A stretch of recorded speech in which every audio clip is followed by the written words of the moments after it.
Alhamdulillah, alhamdulillahirabbil alamin wa bihi nasta'in ala umuri dunya waddin. Wassalatu wassalamu ala Rasulillah wa ala alihi wa ajmain. Allahumma rzuqna ilman wa tuqan wa imanan wa salahan ya rabbal alamin. Subhanahu wa ta'ala yang memberikan kita beribu-ribu nikmat, nikmat sehat, walafiat, dan nikmat yang hari ini kita terima dari Allah dan berkumpul kembali di kegiatan pertemuan kajian tematik edisi 214 Tafsir Langkah 12 Muhammadiyah bersama narasumber kita Al-Ustadz Al-Mukarram Mahfan Khalilur Rahman MA. Allah ridhoi beliau, amin ya rabbal alamin. Salawat dan salam semoga tercurah limpahkan kepada junjungan kita Nabi besar Muhammad sallallahu alaihi wasallam. Baik,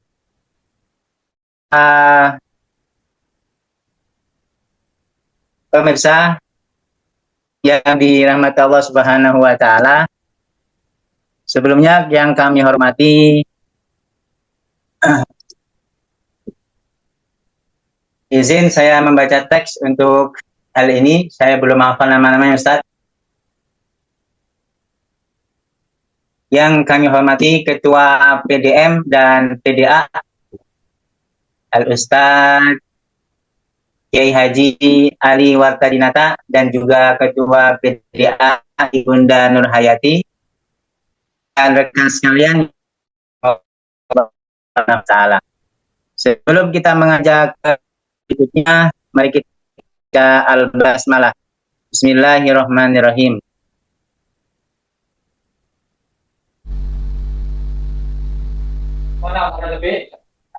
Baik, mengajak acara berikutnya langsung saja kami serahkan kepada Al-Mukarram Al-Ustadz Mahfan Khalilur Rahman MA hafizahullahu taala. Falyatafadhal mashkuran majura. Ada Ketua PDM sambutan dulu, Ustaz. Baik, mohon maaf. Sebelumnya kita persilakan kepada Ketua PDM Al-Ustadz Ali Wartadinata untuk menyampaikan sambutannya. Kepada beliau kami persilakan. Assalamualaikum warahmatullahi wabarakatuh. Waalaikumsalam warahmatullahi wabarakatuh. Alhamdulillah, salatu wassalamu ala Rasulillah wa ala alihi wa sahbihi wa mawala amma ba'du. Yang saya hormati Ustaz Mahfan selaku Ketua Majelis Pendidikan Kader dan Sumber Daya Insani Pimpinan Daerah Muhammadiyah Kota Depok, para pimpinan persyarikatan, juga pimpinan Ortom, mobil khusus Ibu Ketua Pimpinan Daerah Aisyah, para peserta sekalian, teman-teman Kosmo Balik, Bapak Ibu, warga persyarikatan Muhammadiyah yang dirahmati Allah, dan mobil khusus juga rahmat dan keberkahan pada kita semua. Amin. Alhamdulillah, di kesempatan malam hari ini saya bisa hadir. Kangen juga, sudah beberapa malam Selasa saya tidak hadir karena ada beberapa kegiatan yang kalau dibarengkan agak sulit. Dan alhamdulillah malam hari ini saya bisa ikut kembali bergabung bersama, belajar bersama tentang ketarjihan dan juga apa-apa yang menjadi jalan-jalan yang harus kita lalui sebagai warga persyarikatan Muhammadiyah, sebagai kader, sebagai pimpinan persyarikatan Muhammadiyah. Selawat dan salam kepada Nabi kita Muhammad SAW, pada keluarganya, sahabatnya, dan para pengikutnya yang selalu berusaha untuk mengikuti ajaran dan sunnah beliau.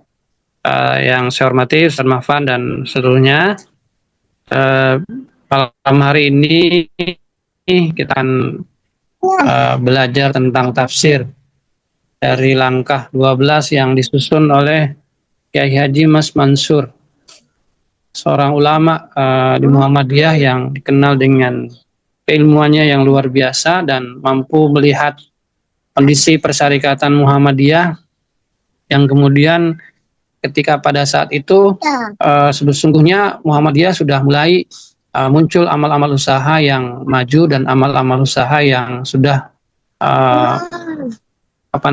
bergerak dan tumbuh. Namun ada kegelisahan dalam hati beliau tentang bahwa sesungguhnya perkembangan organisasi, perkembangan amal usaha itu harus diimbangi dengan penguatan terus dakwah, kaderisasi, kualitas keislaman, dan disiplin organisasi. Sehingga kemudian dari situ Kiai Haji Mas Mansur menyusun 12 langkah Muhammadiyah yang insya Allah nanti akan disampaikan oleh Ustadz Mahfan. Bagi kita ini kajian tarjih tematik, perlu kita memahami bahwa Kiai Haji Mas Mansur itu beliau menunjukkan kepada kita sebagai pendiri Majelis Tarjih, menyampaikan bahwa tarjih bukan hanya menghasilkan fatwa, tetapi juga membangun peradaban. Hari-hari ini kita ada diskursus tentang fatwa Majelis Tarjih tentang penyembelihan hadyu atau dam di Indonesia. Saya kira itu adalah tapi juga membangun peradaban. Yang kedua, pemurnian akidah harus berjalan bersama pembaharuan sosial, dan ilmu harus melahirkan gerakan, dan keputusan tarjih harus menjadi energi perubahan umat. Maka langkah 12 ini sangat tepat untuk kita pelajari dan kita pahami tafsirnya sebagai peneguh langkah-langkah kita untuk mewujudkan dakwah-dakwah kita lebih baik. Sebagai penutup, bahwa jika Kiai Jamal Dahlan meletakkan pondasi Muhammadiyah, maka Kiai Haji Mas Mansur memberi arah langkahnya. Melalui 12 langkah Muhammadiyah, beliau mengajarkan bahwa tasdid bukan hanya memperbaiki pemahaman agama, tetapi juga memperbaiki cara berorganisasi, berdakwah, dan membangun umat. Selamat menikmati kajian tafsir 12 langkah Muhammadiyah karangan Kiai Haji Mas Mansur buat kita semua, agar kita punya langkah seiring, langkah seirama dalam memajukan dakwah Islam melalui persyarikatan Muhammadiyah. Saya yakin kalau langkah kita sama, gerak kita sama, pikiran kita dalam paradigma yang sama, insya Allah Muhammadiyah akan maju dan berkemajuan. Nasrul minallah wa taqrib wa basiril mu'minin. Wassalamualaikum warahmatullahi wabarakatuh. Waalaikumsalam warahmatullahi wabarakatuh. Jazakumullah khairan Kiai Haji Ali Watayinata atas penyampaian sambutannya. Masya Allah, tabarakallah. Mencerahkan sekali Ustaz, terima kasih banyak. Baik, melangkah ke acara berikutnya. Langsung Ustaz ya, Ustaz Mahfan. Ya. Kepada beliau kami persilakan. Falyatafaddal masykuran ma'jura. Waalaikumsalam warahmatullahi wabarakatuh. Assalam. Alhamdulillahirabbil alamin wa bihi nasta'inu ala umuri dunya waddin. Asyhadu an la ilaha illallah wahdahu la syarika lah. Wa asyhadu anna Muhammadan abduhu wa rasuluhu alladzi la nabiyya wa la rasula ba'da. Allahumma shalli wa sallim wa barik ala nabiyyina Muhammadin wa ala alihi wa ashabihi ajmain, amma ba'd. Rabbi shrah li sadri wa yassir li amri wa hlul 'uqdatam min lisani yafqahu qawli. Rabbi zidni ilma warzuqni fahma. Amin. Subhanaka la ilma lana illa ma 'allamtana innaka antal alimul hakim. Sama-sama kita hormati dan muliakan Ketua Pimpinan Daerah Muhammadiyah Kota Depok, Haji Ali Wartadinata, dan jajaran pimpinan. Kita doakan mudah-mudahan Ketua PDM kita dan jajaran pimpinan yang lainnya senantiasa dalam perlindungan dari Allah Subhanahu wa Ta'ala. Ibunda Haja Nur Hayati selaku Ketua Pimpinan Daerah IFSYA Kota Depok dan jajarannya, tanpa menyebut nama, banyak yang hadir di kesempatan kali ini, kita doakan beliau-beliau pun senantiasa dalam perlindungan dari Allah Subhanahu wa Ta'ala. Rekan-rekan pengurus majelis dan lembaga, rekan-rekan pengurus Kop Muballigh Muhammadiyah Kota Depok, rekan-rekan muballigh, rekan-rekan guru yang luar biasa, dan juga pengatur acara Bang Fathul Rozi. Ya, alhamdulillah kita bisa bersua kembali dalam kegiatan pengajian pimpinan daerah Muhammadiyah Kota Depok secara online. Kali ini kita akan mengkaji tafsir, tapi bukan sembarang tafsir, langkah Muhammadiyah. Jadi ada mana filosofisnya dari angka 12 ini yang konsisten dengan apa? Dengan jargon yang kita senantiasa unggulkan, yakni senantiasa bersinar menyinari bumi. Seperti halnya mentari menyinari bumi tiada henti selama 12 bulan. Bapak Ibu sekalian yang dirahmati oleh Allah Subhanahu wa taala, kita bermuhammadiyah harus paham apa itu ideologi dan apa itu strategi. Ada bukunya yang bagus yang dikarang oleh Dr. Andes Haji Hamdan Hambali, membahas secara detail, secara spesifik terkait dengan apa itu ideologi, konsepsi ideologi itu apa saja, kemudian strategi Muhammadiyah dalam rangka menjalankan ideologinya atau menjalankan visi misinya. Ini saya sepintas saja, ini mukadimah saja karena ini kita semua sudah paham insya Allah. Jadi dalam rumusan pokok-pokok persoalan tentang ideologi keyakinan, ideologi keyakinan hidup Muhammadiyah yang diajukan dalam Muktamar ke-37 tahun 1968, bahwa ideologi adalah ajaran atau ilmu pengetahuan yang secara sistematis dan menyeluruh membahas mengenai gagasan-gagasan, cita-cita, angan-angan, atau gambaran tentang pikiran untuk mendapatkan keyakinan mengenai hidup dan kehidupan yang benar dan tepat. Dan ini diyakini dan dimiliki oleh kita Muhammadiyah. Jadi ideologi berarti keyakinan hidup yang mencakup satu pandangan hidup, yang kedua tujuan hidup, yang ketiga ajaran dan cara yang dipergunakan untuk melaksanakan pandangan hidup dalam mencapai tujuan hidup tersebut. Nah, ini ideologi Muhammadiyah. Apa itu? Sistem keyakinan, cita-cita dan perjuangan Muhammadiyah untuk mengimplementasikan ajaran Islam dalam kehidupan umat melalui gerakan sosial keagamaan. Ini ideologi Muhammadiyah. Jadi disebut dengan sistem karena memang didesain sedemikian rupa dan mengikat semua warga persyarikatan. Ini tujuan Muhammadiyah di Anggaran Dasar Muhammadiyah bab 3 pasal 6, menegakkan dan menjunjung tinggi agama Islam sehingga terwujud masyarakat Islam yang sebenar-benarnya. Ini tentunya kita sudah hafal semua, ini harus hafal di luar kepala. Nah, kenapa kita bermuhammadiyah? Ini bagian dari jawaban yang harus kita dapati dari konsepsi ideologi kita. Ada dalam mukadimah Anggaran Dasar bahwa kita bermuhammadiyah supaya apa? Mudah-mudahan ya dengan Muhammadiyah ini dapatlah diantarkan ke pintu gerbang surga Jannatul Naim. Maksudnya adalah umat Islam Indonesia. Maka dengan Muhammadiyah ini mudah-mudahan umat Islam dapatlah diantarkan ke pintu gerbang surga Jannatul Naim dengan keridhaan Allah yang Maha Rahman dan Maha Rahim. Jadi kita masuk surga nggak sendiri-sendiri, nggak berkelompok atau bergolongan, tapi semuanya masuk surga. Karena surga itu terlalu luas. Kalau kita masuk sendiri nanti kita kesepian di situ. Kalau rame-rame kan enak. Sholat rame-rame enak, ngaji rame-rame enak. Main bola sendirian nggak ada enak. Kan harus banyak, harus bareng, minimal berapa? 11 orang ya. Kemarin ada final Liga Champion ya, PSG lawan Arsenal tuh. Kalau main bola sendiri nggak ada lawannya ya nggak asik ya, nggak seru. Gitu. Nah, Bapak Ibu sekalian yang dirahmati oleh Allah Subhanahu wa taala, nah konsepsi dan implementasi ideologi Muhammadiyah itu di mana aja? Ada di mukadimah Anggaran Dasar Muhammadiyah. Ini harus kita pelajari nih.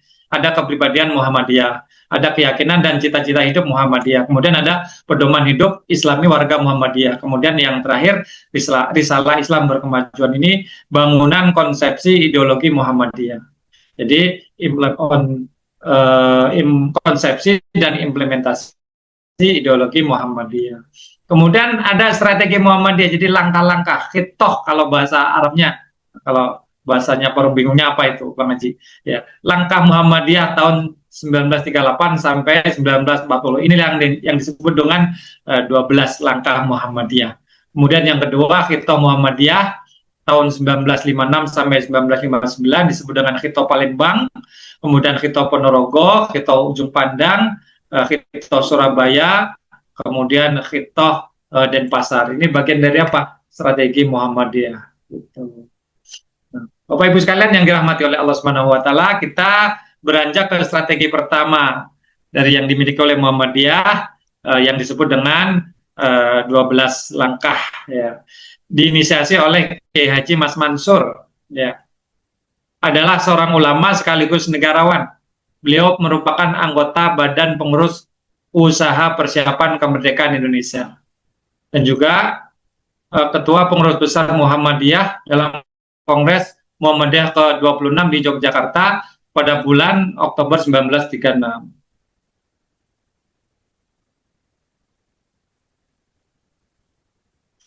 Oktober 1937. Nah, langkah Muhammadiyah tahun 1938 sampai 1940 atau yang dimaksud dengan 12 langkah Muhammadiyah adalah khitoh yang disusun di masa Kiai Haji Mas Mansur sebagai Ketua Pimpinan Pusat Muhammadiyah. Yang keberapa? Yang keempat, Gam sampai 1942. Nah, buku tafsir 12 langkah Muhammadiyah oleh Kiai Haji Mas Mansur, ini bukunya tipis ya. Kayaknya sekarang menjadi buku yang sulit kita dapati. Itu diterbitkan oleh Majelis Tabligh Pimpinan Pusat Muhammadiyah. Tebalnya tipis tuh, 50 halaman. Tipis banget, 50 halaman, tapi kalau kita kaji luar biasa. Malam ini pun nggak selesai ya kita bahas, paling cuma satu atau dua langkah yang bisa kita bahas. Gitu. Nah, buku 12 tafsir langkah Muhammadiyah menjadi warisan ya, menjadi warisan literasi dari pimpinan Muhammadiyah yang lama dahulu, maksudnya Kiai Haji Mas Mansur. Namun isinya tetap relevan dengan kekinian, dapat dijadikan pondasi jiwa dan hati dalam menghadapi tantangan dakwah dan masalah di masyarakat. Jadi buku karya Ketua PP Muhammadiyah periode 1937 sampai 43 ini dapat dijadikan referensi dan pedoman berorganisasi dan pribadi bagi warga Muhammadiyah dalam menyikapi perubahan sosial budaya dan perkembangan teknologi informasi supaya bisa tetap bertahan hidup. Nah, ini langkah Muhammadiyah ya, yang terdiri dari 12 langkah. Langkah Muhammadiyah tahun 1938 sampai 1940. Yang pertama, memperdalam masuknya iman. Yang kedua, memperluas paham agama. Ini pernah disampaikan oleh Ustadz Nur Fajri dengan di podcastnya itu terkait dengan apakah Muhammadiyah itu spesifik pada 4 mazhab? Oh tidak. Di antara 12 langkah Muhammadiyah, Ustadz Nur Fajri menjelaskan, menyebutkan yang kedua adalah memperluas paham agama. Jadi kita tidak spesifik, tidak skop dengan 4 mazhab yang utama, tapi kita juga memperluas paham agama ini dengan mempelajari mazhab-mazhab yang lain dan lain-lain sebagainya. Kemudian yang ketiga, memperbuahkan budi pekerti. Kemudian menuntun amalan intikad. Kemudian yang kelima, menguatkan persatuan. Yang keenam, menegakkan keadilan. Kemudian yang ketujuh, menguatkan kebijaksanaan. Kalau ingin dipermudah, langkah 1 sampai 7 itu lebih kepada pemikiran ya, kepada langkah-langkah ideologis atau pandangan-pandangan ideologis ya. Sementara yang ke-8 sampai 12 seperti menguatkan tanwir, mengadakan musyawarah, memusyawaratkan putusan, kemudian mengawasi gerakan ke dalam, kemudian memperhubungkan gerakan luar, lebih kepada actionnya ya, action dalam kita bermuhammadiyah gitu. Nah, yang pertama, memperdalam masuknya iman. Hendaknya iman itu ditablighkan dengan seluas-luasnya dan diberi riwayat. Jadi kita biasa di Muhammadiyah itu kalau menyampaikan ya ada sumbernya, ada ayat yang kita sebutkan, ada hadis, dalam hal ini riwayat yang kita sebutkan, serta dalil dan buktinya. Jadi bukan sekedar menyampaikan pandangan-pandangan tapi tanpa didasari riwayat yang kuat. Iman perlu dipengaruhkan dan digembirakan sampai ke darah daging sehingga masuk ke dalam tulang sumsum dan di hati sanubari serta kepada seluruh warga Muhammadiyah. Ini bahasanya seperti ini, bahasa di bukunya itu seperti ini. Nah, kemudian yang kedua, memperluas paham agama. Hendaknya paham agama yang sesungguhnya dan dibentangkan dengan arti yang seluas-luasnya. Pemahaman keagamaan dapat diujikan dan dibandingkan sehingga warga Muhammadiyah dan warga non-Muhammadiyah mengerti luasnya agama Islam. Jadi agama yang luas, agama yang mudah, agama yang simple, agama yang universal, agama yang membuat kita lebih berpikiran untuk maju. Kemudian membuahkan budi pekerti, bahwa budi pekerti hendaknya diterangkan dengan jelas tentang akhlak terpuji, akhlak mahmudah, kemudian akhlak tercela, akhlak mazmumah. Dari kecil kita harus jelaskan kepada anak kita, misalkan ini akhlak yang buruk, akhlak yang baik. Jangan karena kita menganggap mereka masih anak-anak kemudian dilegalkan, tidak boleh seperti itu. Serta dibahas dalam penerapan akhlak terpuji dan menjauhkan akhlak tercela, sehingga amalan warga Muhammadiyah dan warga non-Muhammadiyah berbudi pekerti yang baik dan berjasa. Menariknya ada kata-kata berjasa, jadi ada jasa. Jadi bukan sekedar budi pekerti yang baik, tapi kita bagaimana kita ada jasa kebaikan dalam kehidupan sehari-hari. Kemudian menuntun amalan intikot. Apa itu? Hendaknya kita senantiasa memperbaiki diri. Tidak boleh menganggap hebat, menganggap pintar, menganggap bisa, menganggap paling berjasa. tapi kita harus memperbaiki diri, self koreksi di dalam segala usaha dan pekerjaan. Hasil perbaikan diri sendiri dapat dimusyawarahkan secara baik dengan tujuan untuk mendatangkan kemaslahatan dan menjauhkan dari kemudaratan. Kemudian yang kelima, keenam, ketujuh, kedelapan, kesembilan, kesepuluh, kesebelas, kedua belas. Nah, ini yang pertama terkait dengan memperdalam masuknya iman. Diawali dengan muqaddimah, Allah Subhanahu wa taala berfirman, ini mengambil surat Al-Hujurat ayat 6 sampai 7. A'udzubillahi minasyaitonirrajim. Ya ayyuhalladzina amanu in ja'akum fasiqun binaba'in fatabayyanu an tusibu qauman bijahalatin fatusbihu 'ala ma fa'altum nadimin. Wa'lamu anna fikum Rasulullah law yuti'ukum fi katsirin minal amri la'anittum walakinallaha habbaba ilaikumul iman wa zayyanahu fi qulubikum wa karraha ilaikumul kufra wal fusuqa wal 'isyan ulaika humur rasyidun. Wahai orang-orang yang beriman, jika seseorang yang fasik datang kepadamu membawa satu berita.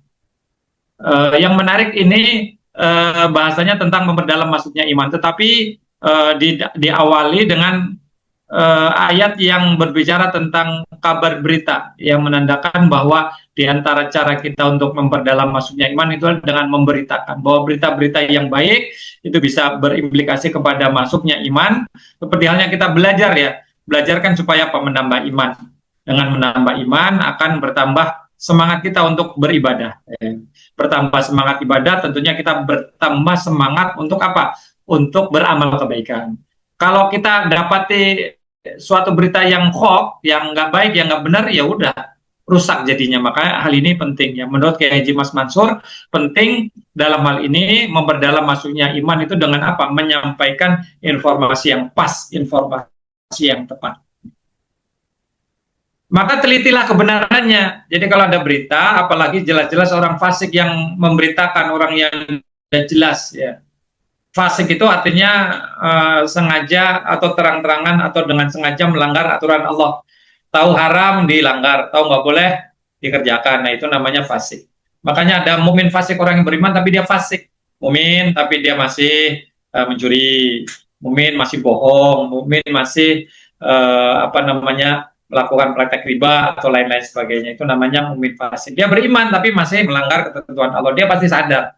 Kayak orang korupsi itu nggak sadar itu. Memang ada orang korupsi nggak sadar, nggak mungkin ya kan? Gitu. Agar kamu tidak menjelakakan suatu kaum karena kebodohan atau kecerobohan, yang akhirnya kamu menyesali perbuatan itu.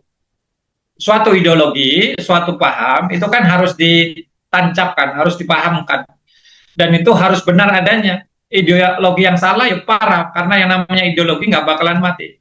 Ideologi PKI misalkan, ideologi komunis misalkan, oke lah istilah-istilahnya hilang, PKI itu nggak ada segala macam, tapi ideologinya tetap ada itu. Ya kan, Marxisme, ideologi sosialis ya, itu sekarang ideologi Marxisme, apalagi itu semuanya nggak hilang itu. Jadi yang namanya ideologi itu udah ya seperti The Jack sama itu kalau Persib apa Bang? Persib Bobotoh. Bobotoh itu sampai kapan itu ya akan ada bibit-bibit permusuhan itu. Anak kecil pun tahu. Oh kalau ada ketemu Jack, wah itu musuh. Kalau ketemu Bobotoh, wah itu musuh. Begitu. Itu ideologi. Jadi hebatnya, dasarnya ideologi itu di situ. Makanya kita tanamkan ideologi sebaik-baiknya dengan apa? Dengan informasi yang terbaik. Termasuk ketika kita mengajarkan ideologi kepada anak-anak kita ngajarin ideologi Muhammadiyah, kita harus menjadi yang terbaik sebagai sosok orang yang bermuhammadiyah. Kalau enggak ya sebaliknya begitu. Dan olehmu bahwa di tengah-tengah kamu ada Rasulullah. Wa'lamu anna fikum Rasulullah. Kalau dia menuruti kemauan kamu dalam banyak hal, pasti kamu akan mendapatkan kesusahan. Tapi Allah menjadikan kamu cinta pada keimanan dan menjadikan iman itu indah dalam hatimu, serta menjadikan kamu benci kepada kekafiran, kefasikan, dan kedurhakaan. Jadi udah menjadi terah kita, menjadi ruh kita, menjadi nyawa kita. Bahwa kita ini senang kebaikan, senang iman, senang kemaslahatan. Itu kalau yang namanya fasik, kejahatan, kekafiran, kedurhakaan, nggak senang kita. Ada kita ketemu sama anak-anak di jalan misalkan dia kata-kata kasar, walaupun bukan anak kita nggak suka. Tapi kalau ada anak yang berprestasi walaupun bukan anak kita, kita senang. Ada siswa sekolah lain berprestasi, kita senang. Karena apa? Karena kita memang sudah ditanamkan di dalam hati kita oleh Allah itu apa? Cinta, ya, cinta pada keimanan dan menjadikan iman itu indah dalam hati kita. Kemudian kita benci dengan kekafiran, kefasikan dan kedurhakaan yang namanya apa ya, mohon maaf, apa selingkuh apa segala macam, berita-berita yang naudzubillah pelecehan, apalagi dilakukan oleh mohon maaf oleh guru, ustadz, kiai, syekh atau segala macam, kita benci banget itu. Kenapa? Walaupun yang menjadi korbannya itu bukan kita atau saudara kita, tapi kita bencinya sama, karena kita secara rohani itu ditanamkan yang namanya kebencian pada kekafiran, kefasikan dan kedurhakaan. Nah, mereka itulah orang-orang yang mengikuti jalan yang lurus. Bapak Ibu sekalian yang dirahmati oleh Allah Subhanahu wa taala. Kemudian apa itu iman? Yang menarik, jadi kalau ini kan disebutkan memperdalam masuknya iman. Lalu iman itu apa? Disebutkan dalam buku kecil ini, buku tipis banget bukunya. Al-imanu aqdun bil qalbi wa iqrarun bil lisan wa amalun bil arkan. Iman adalah kepercayaan dalam hati, diucapkan dengan lisan dan diamalkan dengan anggota tubuh. Jadi buku kecil ini belajar tentang apa ya, konsep-konsep dasar ya. Yang dasar ini menjadi fondasi utama, bahkan sehingga tingkatan-tingkatan di atasnya itu menjadi kokoh dan menjadi kuat. Nah, laisal imanu bitamanni walakin ma wuqira bil qalbi wa saddaqahul amal. Bukanlah iman itu dengan cita-cita, tapi iman itu kepercayaan yang tetap di dalam hati dan dibuktikan dengan amal. Kita bermuhammadiyah yakin bahwa Muhammadiyah bisa mengantarkan ke jalan yang terbaik. Apa wujudnya? Ya, kita komitmen dengan Muhammadiyah. Kita berideologi Muhammadiyah. Kalau kita aktif di amal usaha Muhammadiyah pun menunjukkan loyalitas dan komitmen kita. Itu. Jadi ada yang namanya kader ideologis, ada kader biologis, sama kader apa satu lagi Bang Haji Ali yang mereka digaji itu. Kader honoris ya. Mereka kan kerja di amal usaha Muhammadiyah. Ya kan mungkin mereka masuk sebagai profesional, tapi mau nggak mau ya harus tune in, harus ikut. Nggak boleh membawa ideologi lain, nggak boleh semaunya sendiri. Dia minimal harus menjadi apa? Menjadi kader honoris. Kemudian jalan memperdalam masuknya iman itu bagaimana caranya? Satu, mempertebal, mau nambah tebalnya. Jadi iman itu harus ditebelin. Bukan dompet doang yang ditebelin, tapi iman juga harus tebel. Kalau bahasa nabinya al-imanu yazidu wa yanqus, iman itu bertambah dan berkurang ya. Jadi menambah tebal, jadi harus tebal iman itu. Kalau iman tebal itu kan kalau ibu-ibu ke mall, ke pasar, kemana, kalau dompetnya tebal kan enak tuh. Ya kan? Banyak yang dibeli pun demikian dengan iman. Kalau iman kita tebal, banyak yang bisa kita kerjakan. Banyak yang bisa kita lakukan gitu. Kemudian menjaga supaya cahaya iman itu senantiasa cemerlang. Bukan sekedar tebal tapi ada cahayanya. Cahaya dari dompet tebal itu apa? Banyak sedekah gitu loh. Apalagi tuh. Ya. Jadi supaya cahaya iman itu senantiasa cemerlang. Upaya menambah tebalnya iman, dan yang pertama tebalnya iman. Gimana supaya iman itu tebal? Ya, mauizah atau nasihat yang mendatangkan ayat-ayat atau hadis-hadis yang mentiadakan iman, mengadakan dan mengutamakan iman. Jadi kita ambil ya, karena nasihat yang terbaik dari siapa? Bukan dari motivator, tapi dari Al-Quran. Motivator kita yang terbaik siapa? Nabi Muhammad SAW melalui hadis-hadisnya. Tuh. Kemudian yang kedua mauizah atau nasihat dengan mengambil riwayat yang berhubungan dengan keimanan. Jadi harus kita elaborasi ayat-ayat atau hadis-hadis yang terkait dengan iman. Nah, ini kita contohkan di sini. Mauizah dengan hadis-hadis yang meniadakan iman. Maksudnya meniadakan iman itu tidak beriman kayak gitu loh maksudnya. Contohnya, la yu'minu ahadukum hatta akuna habba ilaihi miwaladihi wa walidihi wa nasi ajma'in.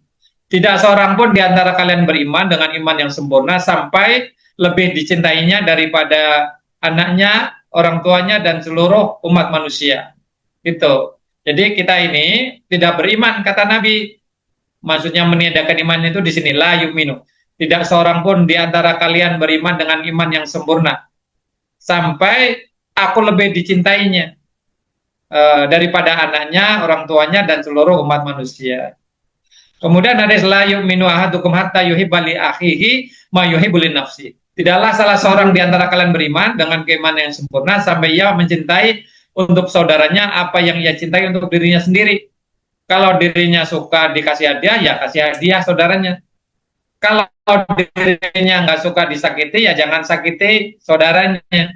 Kalau dirinya nggak suka dicaci, dimaki, disakiti pun tidak melakukan hal itu kepada saudaranya gitu. Yang ia senangi, ia demenin, dia lakukan ke saudaranya. Yang ia tidak sukai, ia tidak lakukan ke saudaranya gitu. Kemudian la imana liman la amanatalahu. Tidak ada keimanan bagi orang yang tidak amanah. Bagi seorang pemimpin, kepala amal usaha, pengurus majelis, pengurus lembaga, apalagi itu semuanya terdapat amanah yang berat di pundaknya yang ia harus optimalkan dalam menjalankannya. Kalau tidak, maka iman itu taruhannya. Kalau dia berkhianat, iman taruhannya. Kemudian laisal mu'minu bitta'an walal la'an walal fahish. Orang mukmin bukanlah orang yang banyak mencela, bukan orang yang banyak melaknat, bukan pula orang yang kotor mulutnya. Ini buku ini hadis-hadis ini tertulis langsung di bukunya, ya di buku yang kecil ini, yang 50 halaman ini. Jadi Moizo dengan hadis-hadis yang meniadakan iman, maksudnya tidak beriman. Gitu. Bapak Ibu sekalian yang dirahmati oleh Allah Subhanahu Wa Taala. Kemudian Moizo dengan ayat-ayat yang meniadakan iman. Maksudnya tidak beriman, tidak pantas sebagai orang yang mukmin tuh. Kan hadis sekarang ayatnya ayat. Seperti dalam surat Al-Ahzab ayat 6. Wa ma kana lil mu'minin wala mu'minatin idza qadallahu wa rasuluhu amran ayyakuna lahumul khiyarah min amrihim. Wa may yasillaha wa rasulahu faqad dhalla dhalalan mubina. Tidaklah pantas bagi mukmin dan mukminat, maksudnya orang yang beriman, baik laki-laki maupun perempuan. Apabila Allah dan Rasulnya telah menetapkan suatu ketentuan, akan ada pilihan yang lain bagi mereka tentang urusan mereka. Allah sudah meminta kita berjihad, tapi kita tidak mau. Allah menyuruh kita sedekah, kita nggak mau. Allah menyuruh kita berbuat ihsan, kita nggak mau. Allah menyuruh kita berbuat jujur, kita nggak mau. Nah itu. Siapa yang mendurhakai Allah dan Rasulnya, sungguh ia telah tersesat dalam kesesatan yang nyata. Kemudian dalam surat An-Nisa ayat 64, wala warabbika la yu'minuna hatta yuhakimuka fima syajara bainahum thumma la yajidu fi anfusihim kharajan mimma qadaita wa yusallimu taslima. Demi Tuhanmu, mereka tidak beriman hingga bertahkim kepadamu, yakni mengakui hukum yang ditetapkan oleh Nabi Muhammad SAW dalam perkara yang diperselisihkan di antara mereka. Jadi ada kelompok berperkara, kemudian diputuskan suatu keputusan oleh Nabi. Nah itu namanya berhukum kepada Nabi. Kemudian tidak ada keberatan dalam diri mereka terhadap putusan yang engkau berikan dan mereka terima dengan sepenuhnya. Nah ini orang yang beriman itu gitu. Wa yusallimu taslima, dan mereka itu menerima dengan sepenuh hati. Nah, gitu. Sekarang kan kita dapetik terlalu banyak nanya gitu kan. Kita itu terlalu banyak nanya. Kenapa ini, kenapa itu, kenapa begini, kenapa begitu. Udah, laksanakan aja, nggak usah banyak nanya. SMA sekarang tuh, anak-anak Gen Z sekarang tuh. Waduh, kalau kita suruh ya Bang Haji Ali tuh ada aja itu. Nanyanya lah, protesnya lah, inilah itu segala macam gitu. Nggak ada. Baik Pak, siapa? Kenapa Pak? Ada apa Pak? Mesti ada pertanyaan kayak gitu. Kemudian Maizo dengan ayat-ayat yang mengadakan iman, maksudnya iman yang sejati itu bagaimana? Iman yang kokoh itu seperti apa? Hakikat orang yang beriman itu seperti apa? Nah kayak gitu. Innamal mu'minuna ikhwatun faslihu baina akhwaikum wattaqullaha la'allakum turhamun. Sesungguhnya orang-orang yang beriman itu bersaudara, karena itu damaikanlah kedua saudaramu yang bertikai dan bertakwalah kepada Allah agar kamu dirahmati. Jadi Bapak Ibu sekalian yang dirahmati oleh Allah Subhanahu wa taala, pentingnya kita menghadirkan motivasi-motivasi terbaik dalam kehidupan ini, yakni apa? Motivasi dari ayat dan hadis Nabi Muhammad sallallahu alaihi wasallam. Kemudian innamal mu'minuna alladzina idza dzukirallahu wajilat qulubuhum wa idza tuliyat 'alaihim ayatu zadatuhum imanan wa 'ala rabbihim yatawakkalun. Sungguhnya orang-orang yang beriman itu adalah mereka yang jika disebut nama Allah gemetar hatinya. Dan jika dibacakan ayat-ayat, Ya, mereka bertambah imannya, bertambah kuat imannya, dan kepada Tuhannya lah mereka bertawakal. Jadi ciri orang yang beriman di ayat 2 surat Al-Anfal ini apa? Kalau disebut asma Allah itu bergetar hati. Kalau dibacakan ayat-ayat bertambah iman. Dan kepada Tuhan, maksudnya kepada Allah mereka bertawakal. Jadi nggak ada kita bosan dengan ayat, nggak ada bosan dengan hadis. Mungkin ayat sering kita baca, ya, tapi bagaimana dengan hadis? Makanya kita harus mendengar kajian hadis itu diantaranya ini pentingnya supaya apa? Kita membaca dan mendengarkan motivasi terbaik yang disampaikan oleh Rasulullah Muhammad Sallallahu Alaihi Wasallam. Kemudian ayat-ayat Moiso dengan ayat-ayat yang mengatakan iman. Orang yang beriman itu sepertinya seperti apa? Wal mu'minuna wal mu'minatu ba'duhum awliya'u ba'd. Orang yang beriman, baik laki-laki maupun perempuan, itu adalah menjadi penolong bagi sebagian yang lain. Kalau sekarang gaya-gayanya emansipasi apa segala macam, keadilan dan lain-lain sebagainya. Oh, dari dulu Islam itu sudah mengajarkan ya kesetaraan yang luar biasa antara laki-laki dan perempuan. Apalagi Muhammadiyah mencontohkan luar biasa betapa kita di Muhammadiyah itu memberikan peran nyata bagi perempuan, nggak membatasi, ya kan? Ada perempuan yang mengelola atau menjadi kepala amal usaha persyarikatan, ya kan? Perempuan bisa tampil sebagai pimpinan. Ada teman-teman berpaham lain yang perempuan itu nggak boleh ngapa-ngapain, pokoknya kasur, sumur, dapur dah itu aja, nggak boleh kemana-mana.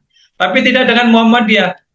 Muhammadiyah memberikan peran yang signifikan kepada perempuan untuk bersama-sama saling bahu-membahu yang membangun peradaban. Al-mu'minuna wal mu'minat.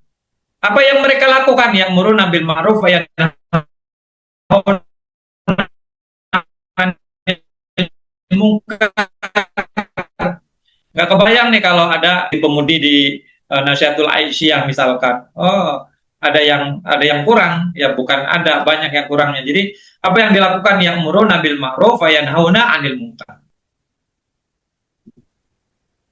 Ya, mohon maaf tadi sempat keluar ya. Iya, Ustaz. Ya, saya lanjut ya. Kemudian Moizo dengan hadis-hadis yang mengadakan iman. Tadi ayat, sekarang hadis. Al-mu'minu lil mu'mini kal bunyani yashuddu ba'duhu ba'du. Karena ini belajar tafsir Bang Fatsur. Jadi saya harus sampaikan ini ya. Yang tertulis di kitab ini saya sampaikan ya. Bagaimana nanti waktunya ya kita bisa kondisikan lah ya. Seorang mukmin dengan mukmin lainnya itu seperti bangunan yang tersusun rapi, sebagiannya menguatkan sebagian yang lain. Kita di amal usaha persyarikatan sebagai guru misalkan bersama-sama mengajar atau sebagai pegawai di suatu amal usaha persyarikatan itu ya saling mengokohkan, saling menguatkan. Nggak boleh menjelek-jelekan, nggak boleh merongrong, nggak boleh gap-gapan, nggak boleh apalagi kubu-kubuan, harus bersatu padu. Nggak boleh misalkan guru muda sama guru tua, nggak boleh ada yang kayak gitu. Kemudian mereka berkelompok, berkongsi, ya nggak boleh seperti itu. Jadi harus seperti bangunan yang tersusun rapi sehingga kuat dan kokoh begitu. Kemudian al-mu'min manfaah. Ya. Orang mukmin itu bermanfaat. Jika engkau berjalan dengannya, ia bermanfaat. Jika engkau bermusyawarah dengannya, ia bermanfaat. Jika engkau bergaul dengannya, ia bermanfaat. Dan segala sesuatu dari perkaranya itu manfaat. Jadi manfaat, yaitu manfaat, intinya apa? Manfaat. Jadi orang yang beriman itu manfaat. In masyaitahu nafa'aka wa in syawartahu nafa'aka wa in syaroktahu nafa'aka wa kullu syai' min amrihi manfa'ah. Jadi orang yang beriman itu segala sesuatunya manfaat. Kita jalan sama orang yang beriman itu banyak kebaikan, banyak manfaatnya. Berjalan dengan orang yang soleh banyak kebaikan, banyak manfaatnya. Itu pentingnya kita belajar dengan orang yang benar begitu. Berjalan dengan orang yang benar itu seperti itu. Jadi kita mengambil manfaat. Kata Allah Subhanahu wa taala, ya ayyuhalladzina amanu taqullaha wa kunu ma'as-shodiqin. Wahai orang-orang yang beriman, bertakwalah kalian kepada Allah dan tetaplah bersama dengan orang-orang yang benar, yang sodik, bukan yang benar, bukan orang yang kaya, bukan orang yang berduit, bukan orang yang terkenal atau artis segala macam, bukan orang yang benar. Kalau kita bergaul dengan orang benar, kita benar. Kalau kita bergaul dengan orang brengsek, ya kita jadi brengsek. Temannya pencuri siapa? Ya pencuri juga, ya kan? Temannya guru ya guru, temannya orang miskin ya miskin, temannya orang kaya gitu. Jadi kita harus cari teman yang terbaik itu apa dalam keimanan. Kemudian al haya'u wal iman ya makrunani la yaftariqani illa jami'an. Malu dan iman itu selalu bergandengan, tidak dapat dipisahkan melainkan bersama-sama. Jadi kalau kita baca hadis yang lain itu fa'ilam tastahi fasna masyita. Serah deh kalau kamu nggak ada malu, nggak tahu aturan segala macam, terserah deh kamu mau ngapain aja. Kalau bahasa kita udah terserah itu artinya bodoh amat. Maksudnya kita udah nggak peduli. Itu kalau yang ngomong Nabi itu kira-kira gimana kayak gitu. Nah, mau dengan mengambil riwayat, contohnya apa ini? Keteguhan iman Nabi Ibrahim waktu diancam akan dirajam oleh orang tuanya dan waktu dia dimasukkan ke dalam api oleh Raja Namrud serta kaumnya. Tuh. Jadi mengambil riwayat-riwayat di sini maksudnya kisah-kisah, ya kisah-kisah. Keteguhan iman Nabi Ibrahim dan Nabi Ismail waktu menerima perintah Allah supaya mengorbankan Nabi Ismail. Jadi kalau kita hubungkan dengan konteks kekinian, dengan situasi kita saat ini, nggak ada apa-apanya kita dibanding dengan mereka-mereka para ulama terdahulu, apalagi nabi-nabi terdahulu. Nabi Ibrahim jadi ancam, dirajam oleh orang tuanya, dimasukkan ke dalam api, disiksa oleh Raja Namrud dan kaumnya. Kemudian keteguhan iman yang dimiliki oleh Nabi Ibrahim dan Nabi Ismail ketika menerima perintah Allah supaya mengorbankan Nabi Ismail. Kalau kita mimpi sekali, dua kali, tiga kali, oh kayaknya ini benar nih, bukan mimpi sembarangan dah. Pasti ini perintah Allah. Kemudian kita sampaikan, nah semalam kayaknya Bapak mimpi disuruh nyembelih kamu. Bapak kurang ajar. Mungkin kita bilang kayak gitu kan, sebagai anak. Masa suruh nyembelih anaknya? Gitu. Tapi apa yang dikatakan oleh Nabi Ismail, ya, bahwa dengan keteguhan iman yang luar biasa, apa yang dikatakan oleh Nabi Ismail, apa pernyataannya, ada yang tahu nggak? If'al ma tu'mar. If'al ma tu'mar satajiduni insyaallahu ya minas sabirin. Itu bahasanya bagus sekali itu. Ya. Kemudian keteguhan iman Nabi Musa waktu menerima perintah dari Allah supaya ia kembali ke Mesir, yang ketika itu diri Nabi Musa sendiri terancam bahaya maut dari Raja Fir'aun. Jadi Musa dulu sempat meninggalkan Mesir karena takut ya. Kemudian disuruh kembali untuk berdakwah, untuk mengingatkan mengingatkan Fir'aun gimana itu ya, tantangan yang luar biasa. Kemudian keteguhan iman Nabi Musa waktu dikejar-kejar oleh Fir'aun dan bala tentaranya. Kemudian keteguhan iman Tolut ya, ketika ia berhadapan dengan Raja Jalut yang gagah perkasa, sedang bala tentaranya sendiri banyak yang melarikan diri. Nah ini Moiso dengan mengambil riwayat-riwayat. Jadi kalau kita membaca riwayat-riwayat ini atau kisah-kisah ini, maka iman kita akan menjadi apa? Tebal dan bercahaya, gitu. Core-nya itu tebal dan bercahaya. Nah ini kemudian keteguhan iman Nabi besar Muhammad waktu dia diboikot oleh orang kafir Mekah. Keteguhan iman Rasulullah waktu dijanjikan akan diberi harta benda dan kepangkatan yang tinggi oleh orang-orang yang kafir jika beliau suka meninggalkan agamanya. Lawatu syamsa fi yamini wal qamaru fi yasari an atroko hadzal amr, kan begitu kan? Kalau kita diiming-imingi gimana sekarang?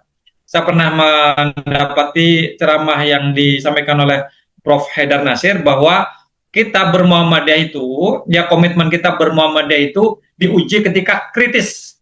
Kritis itu dua hal. Satu lagi carut marut, lagi terpuruk, lagi susah, nggak ada gaji, misalkan apa sarana dan prasarana kurang dan lain sebagainya, sekolah roboh segala macam. Nah itu dalam kondisi kritis itu gimana nih?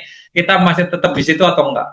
Yang kedua kritis dalam hari ini adalah kita diiming-imingi, udahlah ngajar di sono aja di luar di jangan di sekolah Muhammadiyah, nanti saya kasih gaji lebih besar misalkan.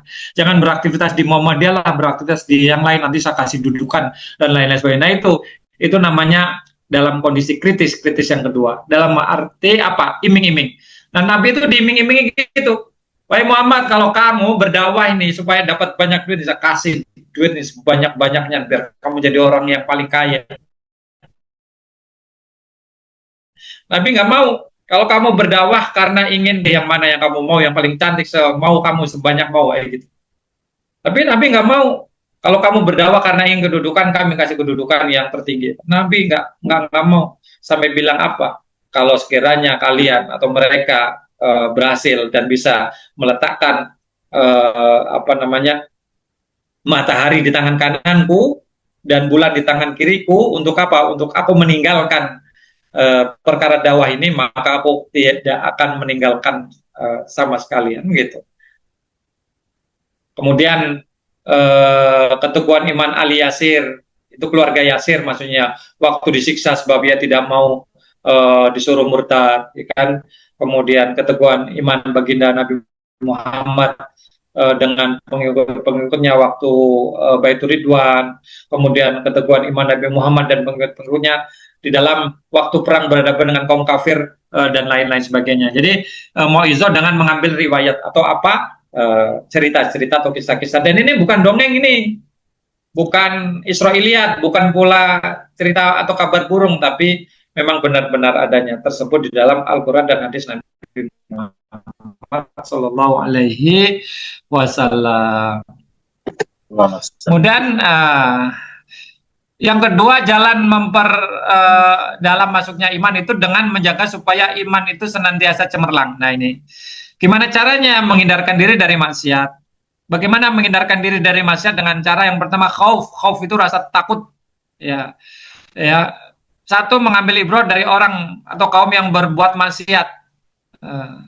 Jadi karena kita mengambil ibrah dari orang-orang yang dulu pernah berbuat jahat, kaum Ad, kaum Samud, ya kaum apalagi kaumnya Nabi Shu'aib dan lain sebagainya, kita jadi merasa waspada, menjadi takut jangan sampai kita melakukan perbuatan sebagaimana yang dulu mereka pernah lakukan, nah gitu. Kemudian melemahkan hawa nafsu dan setan dengan cara apa? Dengan cara berpuasa. Nah ini ada ayatnya nih, dampak maksiat, dampak maksiat nih. Kemudian orang yang beriman itu nanti bercahaya di akhirat kelak. Yauma taral mu'minina wal mu'minatu yas'a nuruhum baina aydihim wa bi'aymanihim busyrakumul yauma jannatun tajri min tahtiha al-anhar khalidina fiha dzalika huwal fawzul azim. Jadi nanti di akhirat kita ini semuanya akan bercahaya nih, rekan-rekan. Pada hari engkau akan melihat orang-orang beriman, laki-laki dan perempuan, cahaya mereka memancar di hadapan dan di sebelah kanan mereka. Dikatakan pada mereka, pada hari ini ada berita gembira bagimu, yaitu surga yang mengalir di bawahnya sungai-sungai, dan mereka kekal di dalamnya. Demikianlah kemenangan yang agung itu. Ini orang yang beriman itu bercahaya nanti. Nah, cara mendapatkan cahaya gimana? Antara lain, orang yang berjalan dalam kegelapan menuju masjid. Basyiril masya'ina fi dzulami ilal masajidi bin nuri tami yaumil qiyamah. Jadi kita ke masjid tuh, ke masjid kalau gelap-gelap itu menjadikan kita mendapatkan cahaya. Maksudnya berjalan ke masjid di waktu maghrib, isya dan subuh tamanya itu. Kemudian cara mendapatkan cahaya selanjutnya adalah dengan menyempurnakan wudhu. Nah, inna ummati yud'auna yaumal qiyamati ghurran muhajjalin min atharil wudhu. Jadi kita semua nanti akan dipanggil pada hari kiamat dalam keadaan dahi, kedua tangan dan kaki mereka bercahaya karena apa? Karena bekas wudhu. Kemudian cara mendapatkan cahaya selanjutnya adalah doa. Ini doanya kita harus hafal nih.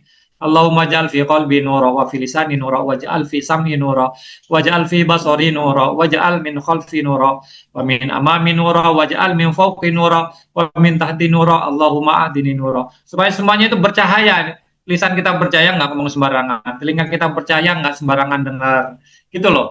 Nah, gitu. Yang kedua, memperluas paham agama. Ya, insya Allah kita sampaikan lain kesempatan. Itu Ustadz Fatur. Ya, udah jam berapa ini? Mudah-mudahan manfaat, mudah-mudahan berguna. Baik, Ustaz. Aja dikit-dikit aja. Baik, baik. Panjang masalahnya, bahasanya. Kayaknya nggak selesai kalau diselesaikan. Ya nggak selesai lah. Baik, para hadirin peserta kajian online di malam hari ini. Alhamdulillah, Ustadz Mafan sudah menyampaikan pemaparan tentang kajian kita pada malam hari ini. Kita cukupkan sekian untuk pertemuan kajian online pada malam hari ini. Mudah-mudahan apa yang telah disampaikan oleh Al-Mukarram Al-Ustadz Mafan bermanfaat buat kita semuanya dan kita bisa menerapkan, mengimplementasikan dalam kegiatan keseharian kita insya Allah. Baik, kita akhiri dengan sama-sama membaca doa kafaratul majelis. Subhanakallahumma wa bihamdika asyhadu an la ilaha illa anta astaghfiruka wa atubu ilaik. Maaf atas segala kekurangan dari kami, saya Muhammad Fatur Razi. Wabillahi taufiq wal hidayah. Wassalamualaikum warahmatullahi wabarakatuh.